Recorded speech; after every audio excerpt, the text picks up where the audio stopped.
Greater Sylhet council Chester ও north Wales রিজিয়নের উদ্যোগে বাংলাদেশের মহান 40তম স্বাধীনতা দিবস উপলক্ষে ও গ্রেটার সিলেট কাউন্সিলের সদ্য বিদায়ী কেন্দ্রীয় চেয়ার মনসুর আলী জেপির সম্মানে এক আলোচনা সভা অনুষ্ঠিত হয় বৃহস্পতিবার এলসমিয়া পোর্টের এসেন্স অফ স্পাইস রেস্টুরেন্টে।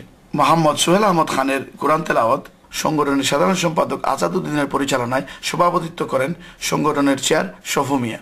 প্রধান অতিথি হিসাবে উপস্থিত ছিলেন গ্রেটার সিলেট কাউন্সিলের সাবেক চেয়ার মনসুর আলী জেপি। বিশেষ অতিথি হিসাবে বক্তব্য রাখেন কাউন্সিলর মুকিদ খান, আব্দুল সালাম, আব্দুল মালিক, মোহাম্মদ সুলতান, জুবাইর আহমদ, আজমল হোসেন ও জসিমউদ্দিন প্রমুখ।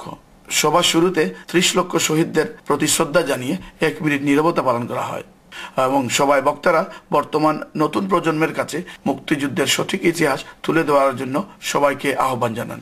ও সভা শেষে গ্রেটার সিলেট কাউন্সিল চেস্টার ও নর্থ ওয়েলস রিজিয়নের পক্ষ থেকে সদ্য বিদায়ী চেয়ার মনসুর আলী জেপিকে এক সম্মাননা ক্রেস্ট প্রদান করা হয়।